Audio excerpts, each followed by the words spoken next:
On July 1st, 2025, the Atlas Telescope Network, a system designed to spot asteroids that might threaten Earth, detected something that would change everything we thought we knew about the galaxy's architecture.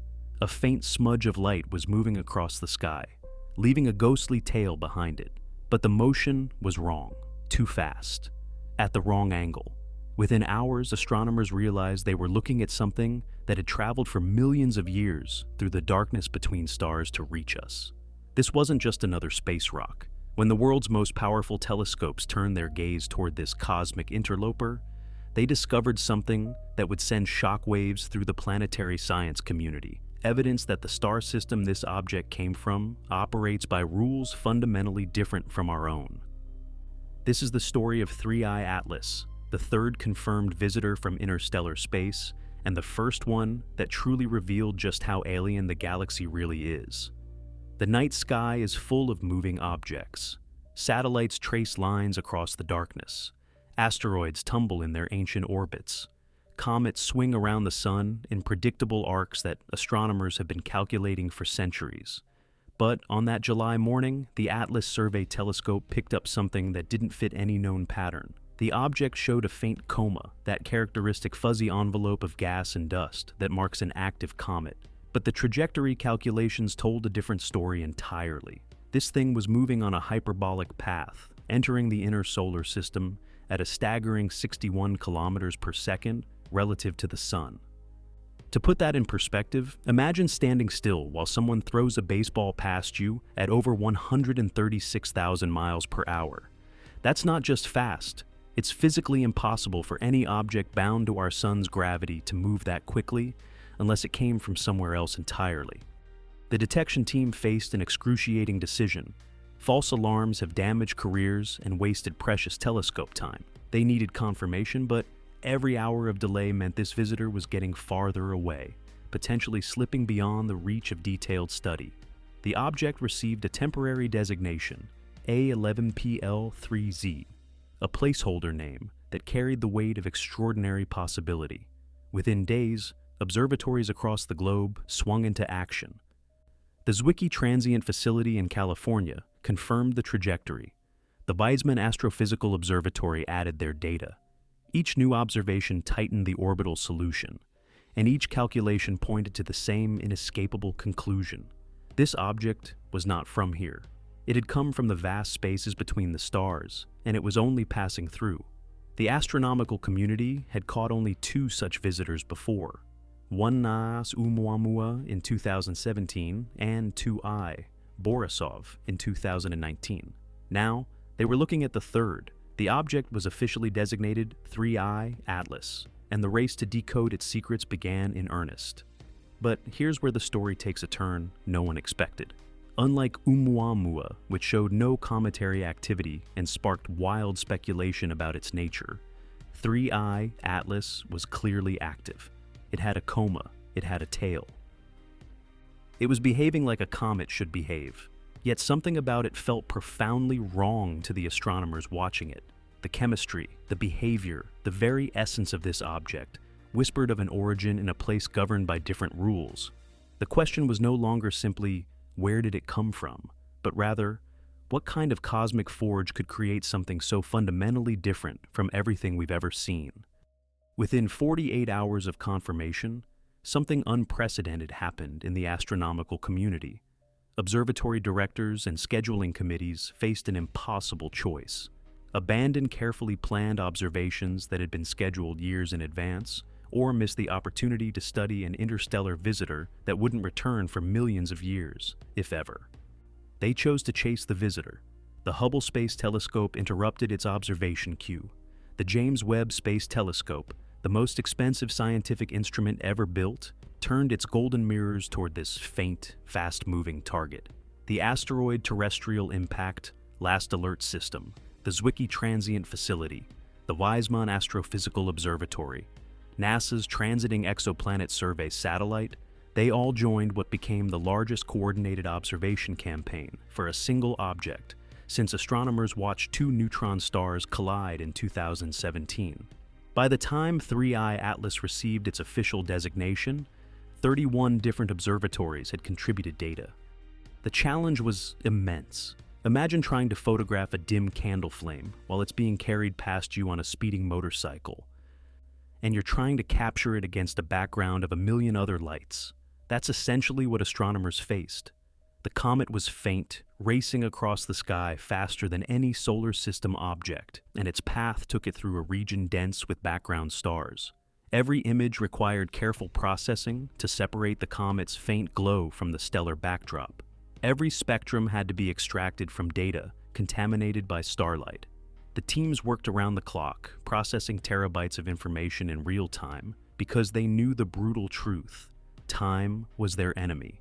The comet had already made its closest approach to the sun and was accelerating outward. Every day it grew fainter. Every hour made the next observation harder. The window for detailed spectroscopy, the only way to determine what the comet was actually made of, was closing like a door swinging shut in slow motion. They had perhaps weeks before 3I Atlas would fade beyond the reach of even the largest telescopes on Earth and in space. On July 21, 2025, Hubble captured the first detailed images of the visitor. What the Space Telescope revealed was both familiar and deeply strange. The comet showed a broad, symmetric coma, that glowing envelope of gas and dust that surrounds an active nucleus. But the symmetry itself was unusual. Most comets are messy, chaotic things. They spew jets of material from specific active regions on their rotating nuclei, creating lopsided, asymmetric comas that change shape as the comet tumbles through space.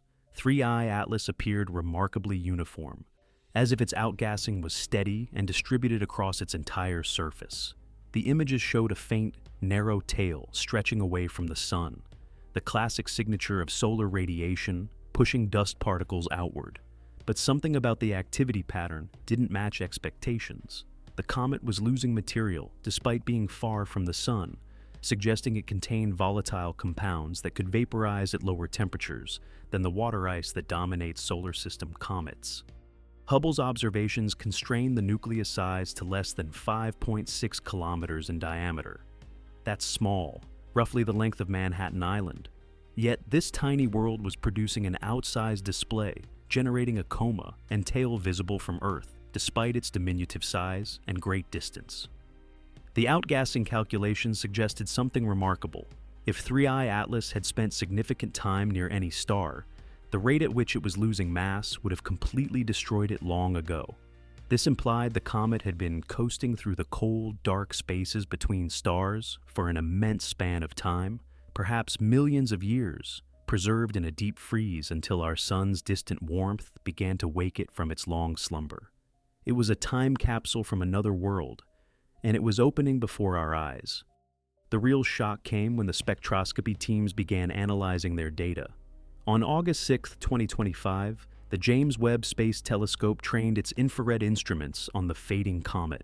Simultaneously, ground-based observatories with high-resolution spectrometers captured visible and ultraviolet light from the coma. Spectroscopy is the astronomer's most powerful tool. It doesn't just show you what something looks like, it tells you what it's made of. Every element and molecule absorbs and emits light at specific wavelengths, creating a unique fingerprint. By spreading a comet's light into a spectrum and analyzing the dark absorption lines and bright emission features, scientists can determine the chemical composition of the gas and dust surrounding the nucleus. It's like being able to taste a distant meal by analyzing the aroma drifting from a kitchen millions of miles away. The teams at JWST and the ground-based observatories worked independently, each checking and rechecking their calibrations. Both arrived at the same conclusion, and it was one that seemed impossible. In November 2025, when Hubble performed ultraviolet spectroscopy to determine the composition of the comet's gas emissions, the focus was on one particular measurement, the sulfur-to-oxygen ratio. This single number would prove to be more important than anyone initially realized. Every comet we have ever studied from our solar system shows remarkably consistent sulfur-to-oxygen ratios. This consistency isn't a coincidence. It reflects the fundamental chemistry of the solar nebula, the disk of gas and dust from which our sun, planets, and comets formed 4.6 billion years ago. That primordial cloud had a specific composition, and every object that condensed from it carries that chemical signature like a birth certificate. The ratio is so consistent that astronomers use it as a baseline, a standard against which to measure everything else. 3I Atlas's sulfur-to-oxygen ratio was wrong. Not slightly off, not within the margin of error, fundamentally, significantly different. The comet showed elevated sulfur content compared to any solar system comet ever analyzed.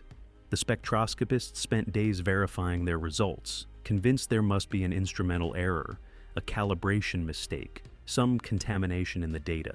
But the numbers held.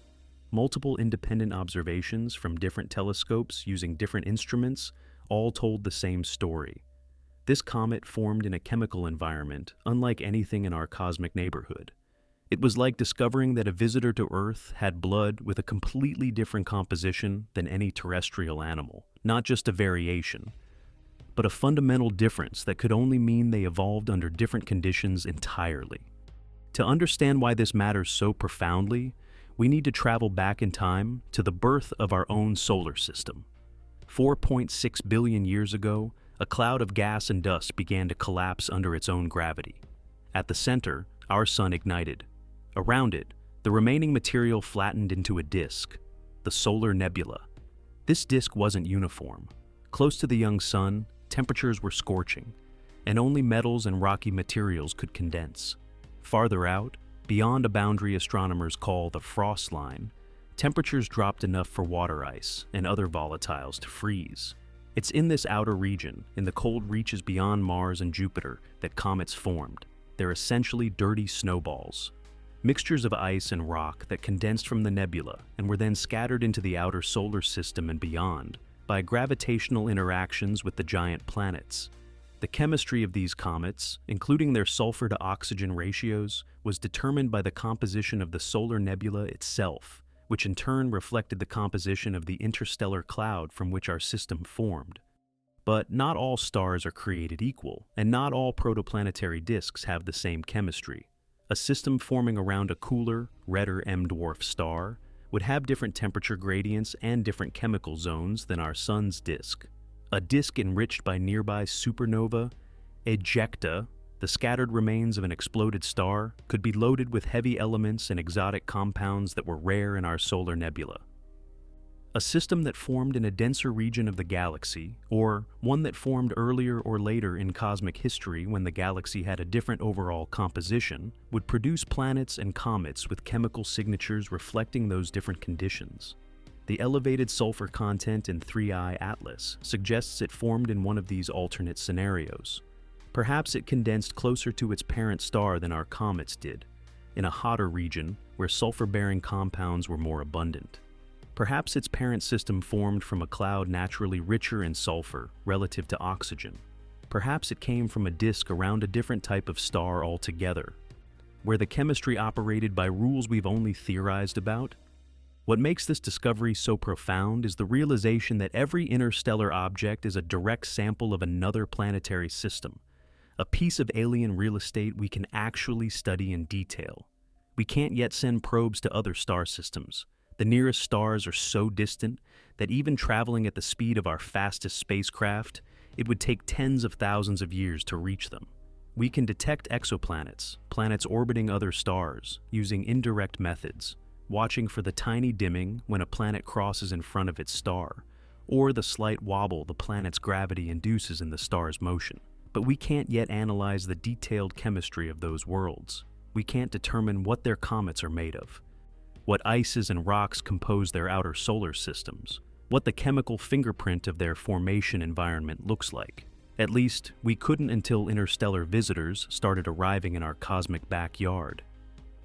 3I Atlas is a messenger, a cosmic probe sent across the galaxy, not by any intelligence, but by the random dynamics of planetary system evolution, encoded with information about its birthplace that we can decode with our telescopes and spectrometers. The discovery forces us to confront a humbling question: how representative is our solar system of planetary systems in general? For decades, we had only one example to study: our own.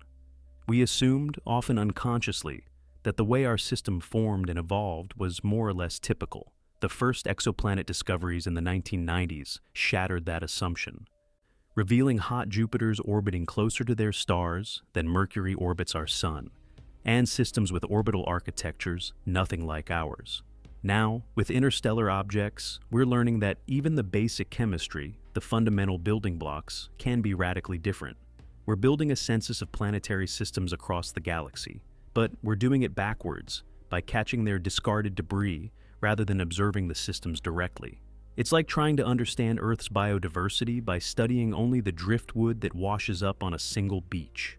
You'd get hints, a piece of tropical hardwood here, a chunk of Arctic driftwood there, but the picture would be incomplete, biased toward whatever happens to drift your way. This is where the story of 3I Atlas connects to the broader narrative of interstellar object detection. Before 2017, we had never confirmed a single visitor from beyond our solar system. Then came Oumuamua, a mysterious elongated object that showed no cometary activity and accelerated away from the Sun in a way that couldn't be explained by simple gravitational dynamics. Its nature remains debated, possibly a fragment of a disrupted planet, possibly something else entirely. In 2019, 2I Borisov arrived, and this one was reassuringly familiar. It looked and behaved remarkably like solar system comets, suggesting that at least some planetary systems produce objects similar to our own. Now, 3I Atlas represents a third data point, clearly a comet, actively outgassing, but with exotic chemistry that sets it apart from both solar system comets and Borisov. 3 visitors, 3 different faces.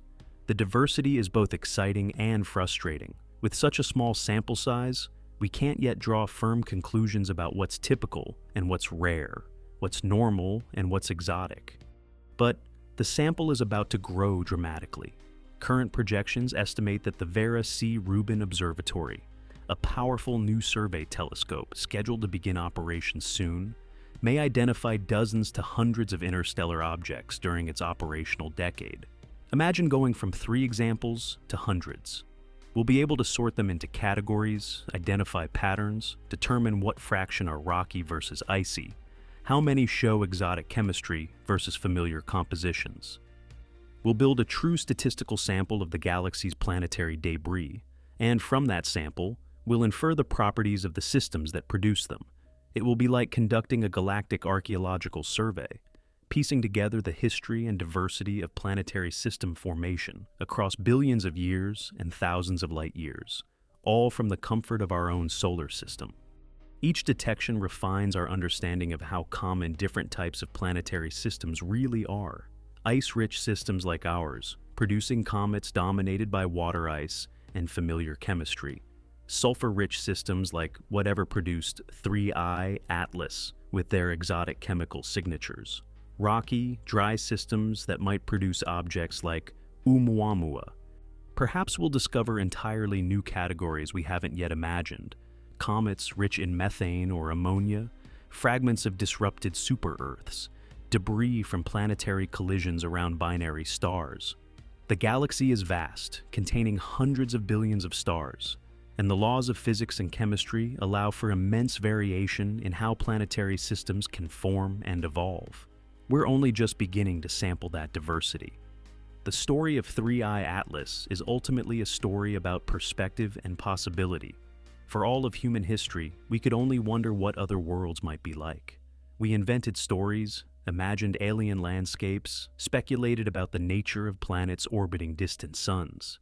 In the last few decades, we've begun to actually detect those worlds, measuring their sizes and orbits, catching glimpses of their atmospheres. Now, with interstellar visitors, we're holding pieces of those worlds in our telescope's gaze, analyzing their chemistry atom by atom, reading the story of their formation in the ratios of elements in their dusty tails. It's a form of exploration as profound as any spacecraft mission, a way of touching the unreachable and knowing the unknowable.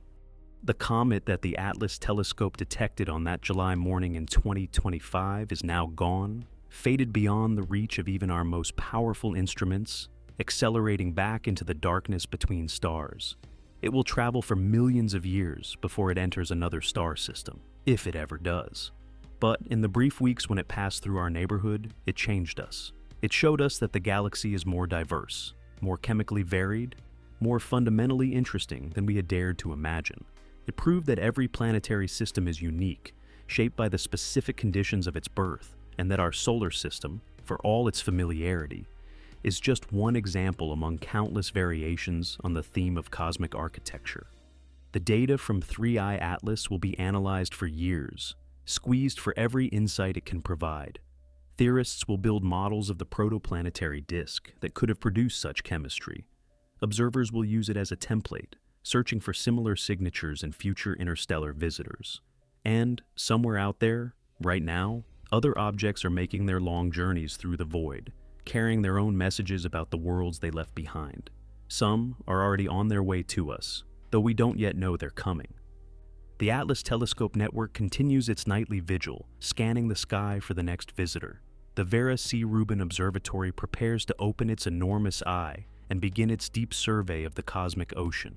And we wait, knowing now what we didn't know before, that the galaxy is full of messengers, and every one of them has a story to tell about the beautiful, strange, endlessly varied process by which stars and planets and comets come to be. We caught one messenger, decoded part of its message, and learned that the universe is even more wondrous than we thought. And that, perhaps, is the greatest discovery of all.